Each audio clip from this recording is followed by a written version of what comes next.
He was once one of YouTube's most outrageous stars, a man who built an empire out of chaos and controversy. But today, Vitali isn't going viral for pranks or wild stunts. He's trapped inside one of the harshest detention centers in the Philippines, facing the very real possibility of spending decades behind bars. What began as another desperate attempt to stay relevant has spiraled into an international scandal, with governments turning their backs on him, a furious public demanding justice, and new laws being written in his name. His life of fame, money, and infamy has collapsed into a nightmare that no viral stunt can undo. But how did it come to this? And more importantly, what happens to him now? Vitali's rise wasn't the story of a skilled creator climbing his way up. It was the story of a man who figured out that chaos sells, and he was willing to go further than anyone else to cash in on it. In the early days of YouTube, when the platform was still finding its identity, he saw an opening. Pranks that weren't funny but shocking. Fear, anger, and outrage became his tools. And the more extreme his content, the faster it spread.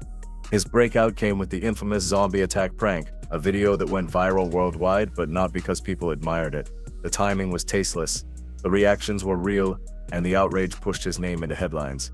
That video set the blueprint for everything that followed. If a prank upset people, scared them, or crossed moral lines, it wasn't a failure, it was a formula for views. From there, Vitali turned public spaces into his playground. He stormed stadiums during global sporting events, crashed the FIFA World Cup final, ran across NBA and World Series games, and even scaled the Hollywood sign just to prove he was back. To fans, it was wild entertainment. To him, arrests weren't setbacks, they were fuel. Each fine, each mugshot, each confrontation with police only added to his legend, convincing him that he was untouchable. Like and subscribe to Stars and Hypes for more, and let's continue. But fame built on chaos doesn't last. As the years went on, the cracks began to show. His so-called real pranks were exposed as scripted. Friends and former collaborators outed him for staging the very videos that made him famous. The internet turned, branding him a fraud. Then came YouTube's crackdown on controversial creators. His revenue collapsed overnight, and desperation pushed him into darker, more reckless stunts, from NSFW websites to humiliating his own loved ones for clicks. When the shock value stopped working, his life spiraled further. Substance abuse, violent incidents, and repeated scandals painted the picture of someone no longer in control of the chaos, but consumed by it. The man who once thrived off the spotlight was suddenly running out of places to hide, and while his comebacks promised redemption, every return to the internet looked more desperate, more chaotic, and more disconnected from the world that had once made him a star. What started as edgy entertainment had evolved into a full-blown obsession with staying relevant at any cost, and that obsession finally caught up with him halfway across the world. On April 2nd, 2025, the chaos finally ended, not with another viral stunt, but with the sound of handcuffs clicking shut. In the heart of Manila, Vitali was arrested by the Philippine National Police after days of live streams that had gone from bizarre to outright disturbing. What began as live streams quickly spiraled into open harassment of locals, mocking security guards, stealing property in broad daylight, and even threatening an elderly woman on camera. For years, he treated the world like a stage and strangers like props, but this time, the audience watching wasn't laughing. They were demanding justice. Unlike the US or Europe, where Vitali had always managed to turn an arrest into a victory lap, the Philippines was different. He wasn't treated like a celebrity who crossed a line. He was treated like a criminal. Authorities wasted no time stacking charges: theft, unjust vexation, public misconduct, and unauthorized video recording. And the most damning part? The evidence wasn't hearsay. It wasn't rumors. It wasn't a hater's clip. It was his own live streams. Hours of raw footage showing him committing every act in high definition, willingly broadcast to the world. The arrest itself was dramatic. No smug grin, no clout chase spin. Just a confused, pale Vitali being marched away by officers in front of stunned onlookers. For a man who had built a career on being untouchable, the panic on his face told a different story. For the first time, he knew he couldn't control what came next. But what happened after was even more surreal. Just days later, the Philippine government turned his arrest into a national statement. Interior Secretary Benjamin Abalos Jr. appeared live on television, standing beside police officers with Vitali paraded in front of the cameras. Abalos didn't mince words. He condemned the YouTuber for disrespecting Filipinos, humiliating locals, and exploiting a country that had welcomed him as a guest. And then came the hammer. He will not be deported. He will be prosecuted under Philippine law. The time when foreigners could just come here and disrespect our people is over. In that single moment, the narrative of Vitali's life flipped upside down. No longer the wild prankster turning arrests into headlines. No longer the outlaw who walked away stronger after every scandal. Now he was a foreigner in a country determined to make an example of him. The same platform that once gave him fame was now his undoing. Every livestream clip transformed into evidence. For the first time in his career, Vitali wasn't the one orchestrating the spectacle. He had become the spectacle, not for views, not for clout, but as a warning to anyone who thought fame made them immune to consequences. For most of his career, Vitali lived with the belief that he was untouchable. Arrests weren't obstacles, they were badges of honor. Headlines weren't warnings, they were trophies. And deep down, he always seemed to believe that no matter what corner of the world he caused chaos in, someone powerful would step in before things got too serious. But this time, when the walls finally closed in, he reached for the safety net he thought was waiting, and discovered there was nothing there. The first call went to the US Embassy. Vitali's legal team hoped his American citizenship would buy him protection, or at least some diplomatic leverage. Maybe they'd negotiate bail, or pressure the courts for leniency. But instead, the response was chillingly cold. Officials confirmed they would not interfere. They cited respect for Philippine sovereignty. Diplomatic language that really meant he broke their laws, let him face their justice. For a man who had once wrapped himself in the American dream, who flaunted his lifestyle of fast cars, women, and Los Angeles fame, the silence from Washington was deafening. Still, Vitali had another card to play: Russia. He was born in Murmansk, carried Russian blood, and often leaned into his Eastern European roots when it suited him. Surely Moscow would step in if America wouldn't. But when his lawyers reached out, the response wasn't just silence, it was rejection. The Russian ambassador himself went on record, declaring that Vitali would receive no support, no aid, no intervention. His words were cutting. He is on his own. That single statement changed everything. Because this wasn't just a legal case anymore, it was a message. The two nations that defined his identity, the countries he once used as shields, had both turned their backs. To the US, he was a liability. To Russia, he was an embarrassment. In that moment, Vitali became something far worse than infamous. He became abandoned. And as the embassies closed their doors, the world opened its eyes. Clips of his arrest raced across social media. Filipino Twitter and TikTok exploded with outrage, demanding justice for the people he had mocked, insulted, and humiliated. News outlets across Asia, Europe, and America picked up the story. For the first time in years, Vitali was back on front pages, but not as the prankster who went too far. He was a cautionary tale of arrogance meeting reality. Hashtags trended worldwide. Comment sections overflowed with anger. And what made it even more brutal was that many of the loudest voices weren't strangers. They were former fans. People who had grown up laughing at his outrageous stunts now expressed disgust at how far he had fallen. The betrayal they once felt when his pranks were exposed as fake had hardened into something else, a hunger to see him finally face real consequences. What once made him viral, his chaos, his audacity, his willingness to mock anyone anywhere, was now the very reason people demanded he stay locked away. He wasn't just another foreigner in legal trouble. He was a symbol of disrespect, of Western arrogance, of a man who thought he could play with other people's cultures and walk away laughing. And the Philippines wasn't laughing. Their government made it clear this was not entertainment. This was not a stunt. This was a crime, and Vitali would be prosecuted like anyone else. The time when he could turn punishment into publicity was over. The game had changed, and for once Vitali wasn't the player. He was the warning. If Vitali thought jail would be another stage for his antics, he was wrong. The Bureau of Immigration's detention center in Bikutan is not a place designed for redemption or even punishment in the traditional sense. It's a facility built for one purpose: to hold people until the system decides what to do with them. Overcrowded, sweltering, and infamous for its harsh conditions, it's often described as a modern-day gulag. And now, Vitali is just another prisoner inside its walls. For someone who once boasted about luxury cars, exotic vacations, and first-class flights, the shift is almost unthinkable. Gone are the penthouses and hotel suites. In their place, overcrowded cells where dozens of men are forced to share bunks, thin mats, or sometimes just the floor. Privacy doesn't exist here. Inmates share everything: bathrooms, meals, and the stifling heat that blankets the rooms day and night. The food is basic at best: rice, bread, thin broth, sometimes a scoop of vegetables if supplies allow. Protein shakes, supplements, and carefully curated diets are a distant memory. Photos that leaked online show a version of Vitali no one expected to see. His once polished body, built through years of gym content and steroids he often flaunted, now looks frail.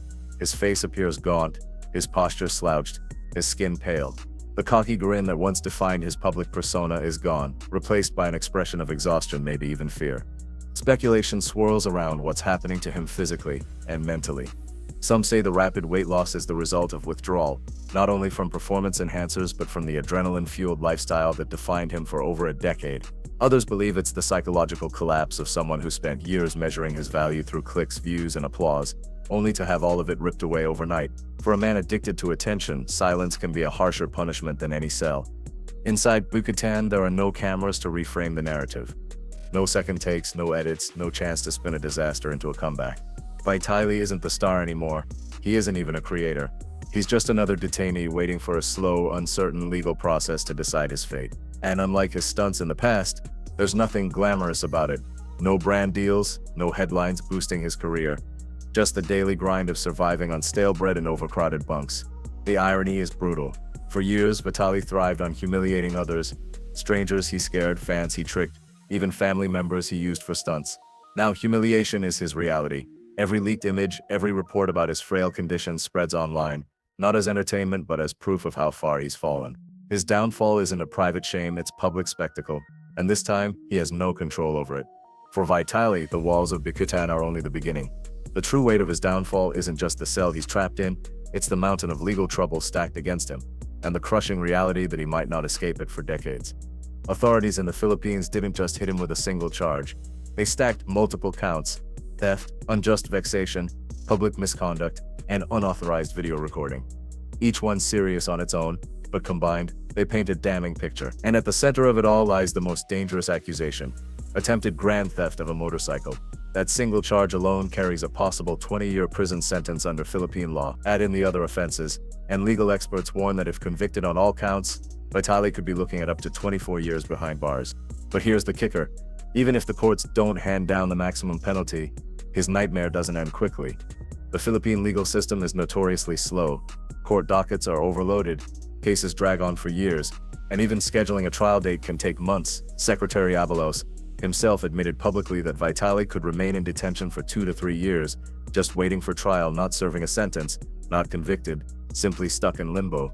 And during that time, there's no bail, no influencer privileges, and no chance to create content. He is legally invisible, trapped in a process designed to grind forward at its own pace. For someone like Vitali, who built his empire on speed, the speed of clicks, the rush of instant outrage, the thrill of overnight virality, this slow suffocation might be the harshest punishment of all. His entire life thrived on immediacy. Post a video, get millions of views. Pull a stunt, make headlines within hours. Now, days bleed into weeks, weeks into months, months into years, and the only thing guaranteed is that time is no longer on his side. The irony couldn't be sharper. For years, he treated the law as if it were a revolving door. Get arrested, post bail, turn the mugshot into content, and move on to the next headline. But here, there's no revolving door. The system has locked shut, and this time the consequences aren't just another viral story, they could be the rest of his life. And the most devastating twist? The evidence against him isn't circumstantial, it isn't based on hearsay or rumors, it's his own work. Every live stream, every moment of theft, harassment, and abuse of strangers was self-documented and self-broadcast in high definition. The very platform that once gave him fame has now become the prosecution's strongest weapon. In court, he won't be able to deny it. He won't be able to twist the narrative. The jury won't hear what allegedly happened, they'll watch it for themselves. For once, the man who built his career on controlling the spectacle has no script, no edit button, and no comeback. He's facing the cold machinery of the law, and this time the chaos that made him famous could be what locks him away for decades. As the reality of his situation set in, Vitali did what he had always done when backed into a corner. He tried to spin the narrative, but this time it wasn't with outrageous stunts or wild comebacks. It was with desperation. In late May 2025, reports surfaced that Vitali had written a handwritten letter from inside detention, personally addressed to Secretary Abalos. In it, he pleaded for forgiveness, citing his mental health struggles, the toll of addiction, and the mistakes of his past. He promised that he was a changed man, that he had learned his lesson, and that all he wanted now was a chance to redeem himself. Soon after, his legal team began doing interviews, painting the picture of a man broken by consequence. They claimed he had found faith behind bars, that he was attending daily prayers and leaning into religion as a way to rebuild himself. They described emotional breakdowns during visitation, with Vitali reportedly in tears, confessing regret for the pain he had caused. To his lawyers, this was proof that he was truly remorseful. But outside the detention walls, the response was brutally different. To the public, it all looked like a last-ditch attempt to save himself, not genuine remorse. After more than a decade of excuses, manipulations, and carefully staged apologies, few were buying the sudden transformation. Social media lit up with skepticism. He's not sorry, he's sorry he got caught. Others mocked his new faith, pointing out how many times he had claimed to change, only to fall back into the same chaos. Even in the Philippines, a country globally known for its warmth and forgiveness, there was little sympathy. Many praised the government's hardline stance, saying this was about respect, not redemption. As one viral comment put it, "Let God forgive him, but let the law do its job." And this rejection wasn't just emotional, it was symbolic. For years, Vitali thrived because he could control how people perceived him. He could stage pranks, fake authenticity, and manipulate outrage into clicks. But now, his own audience had hardened. The same people who once gave him millions of views were now the ones cheering for the system to keep him locked away. What made the blow even harsher was that every plea, every claim of faith, every "I've changed" moment only fueled more ridicule online. Instead of winning back trust, his sympathy play backfired, cementing the idea that Vitali wasn't a man seeking forgiveness. He was an entertainer trying to write yet another act in a play that had already ended. For the first time, the world wasn't buying the performance. And for Vitali, there was nothing left to hide behind. For years, Vitali loved to call himself an innovator. In his mind, he wasn't just making prank videos, he was shaping an entire generation of creators. He pushed the boundaries, forced conversations, and convinced himself that his reckless style was a blueprint for success. But in 2025, the only trend he inspired wasn't content or culture, it was legislation. As outrage spread across the Philippines, lawmakers moved quickly. They began drafting measures to directly address the very behavior Vitali had turned into his brand. The proposals were simple but powerful. Content creators would be required to get clear consent before filming bystanders. Faces of people who didn't agree to be on camera would have to be blurred. And recording strangers without permission, especially for harassment, shock, or humiliation, could lead to criminal charges. In other words, the exact formula that fueled Vitali's career for over a decade was about to be outlawed. It didn't take long for these proposals to get a name. On social media, they were instantly branded the Vitaly laws, and while the nickname started as a meme, it quickly stuck. The irony was too sharp to ignore. The man who once prided himself on writing the rules of virality was now inspiring real rules designed to stop others from ever becoming like him. For Filipinos, the message was clear. This wasn't just about punishing one YouTuber. It was about protecting their communities from being treated as props in someone else's performance. Clips of Vitali mocking locals, stealing from shops, and taunting strangers had sparked a national backlash, and the laws were a way of saying never again. Internationally, the move made headlines. Commentators called it a landmark moment, proof that governments were finally stepping up to regulate the darker side of influencer culture. For years, prank channels had thrived on exploiting strangers without consent, hiding behind "it's just a joke" or "don't take it seriously." Now one country had drawn a hard line in the sand, and it was doing so with Vitali's name etched into the story. And for Vitali himself, the humiliation cut deeper than any prison sentence. Because legacies aren't just built on success, they're also built on what the world remembers you for. After all the years of viral chaos, stadium invasions, staged pranks, and desperate comebacks, his name wasn't attached to innovation or entertainment anymore. It was attached to regulation. His influence wasn't pushing culture forward. It was shutting doors behind him. The cruel irony is that he got what he always wanted: to be unforgettable, to be a name people talk about long after the videos stop playing. But the world isn't talking about Vitali as a pioneer. They're talking about him as a warning. His so-called legacy is now a set of laws designed to prevent anyone else from repeating his mistakes. For the first time in over a decade, Vitali doesn't get to choose the next move. There's no comeback plan, no staged apology video, no outrageous stunt to claw his way back into relevance. His future now belongs to the courts, and the outlook is grim. If convicted of attempted grand theft of a motorcycle, he could spend up to 20 years in prison. Add the other charges: theft, harassment, unauthorized recording, and the number creeps closer to 24 years.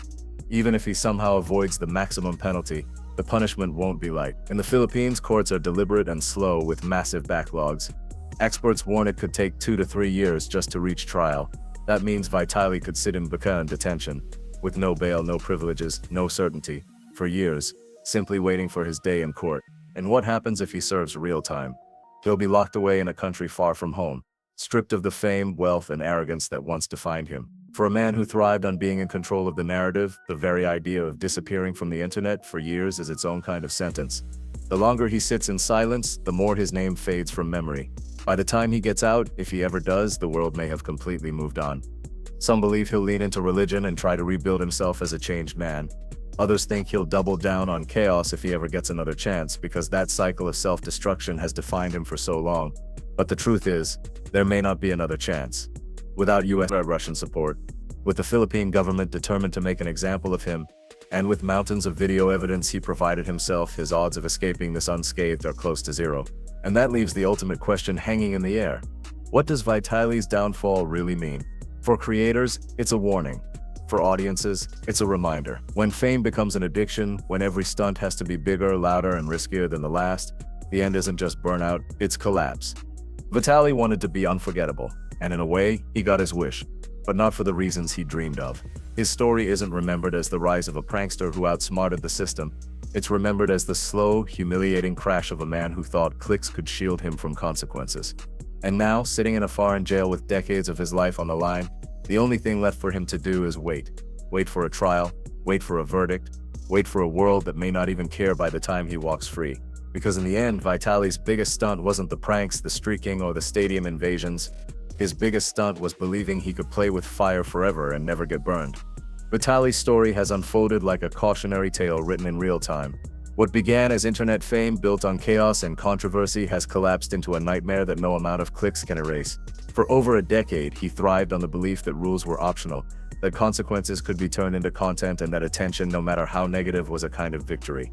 But in the Philippines, that illusion shattered. The irony is staggering.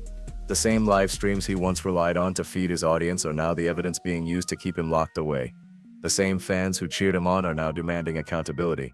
The same recklessness that made him untouchable online has left him powerless in reality. Fame may have elevated him to heights few creators ever see, but it also magnified his downfall, ensuring that when he finally crashed, the whole world would be watching. Today, he sits inside a detention center far from home, stripped of wealth, stripped of influence, and stripped of the control that defined his career. There are no brand deals waiting, no sponsors lining up, no cameras to reframe the narrative. Instead, he faces a slow legal process, a mountain of charges, and the possibility of losing decades of his life. For someone who once thrived on speed, on viral moments, and instant gratification, the slow grind of silence may be the harshest punishment of all. And yet, his story is more than just personal tragedy. It's a reflection of a larger truth about the internet age. The same platforms that can turn someone into a global star can just as easily broadcast their downfall. In Vitali's case, the chase for relevance didn't just backfire, it created a legacy no creator would want. Laws are being written in his name not to celebrate his influence but to prevent others from following the same path. The question that lingers is whether this was inevitable. Was Vitali always destined to fall, given how much he relied on controversy to survive? Or was there a moment, one decision, one chance when things could have gone differently? Those are questions only time will answer. But what's clear now is that his empire of outrage has finally run out of road. He wanted to be unforgettable, and in a way, he succeeded. But what people will remember isn't the fame, the money, or the viral stunts. They'll remember the man who built a career on chaos and ended up confined by it. So perhaps the real lesson in Vitali's story isn't about YouTube or streaming, but about the cost of believing that attention is the same thing as success. Because in the end, not every click is worth the cost, and sometimes the cost is everything. If you enjoyed this video, make sure to leave a like and subscribe to Stars and Hype so you don't miss what's coming next. I'd love to hear your thoughts on how things will continue in the comments below. Thanks for watching, and until next time, take care and have a great day.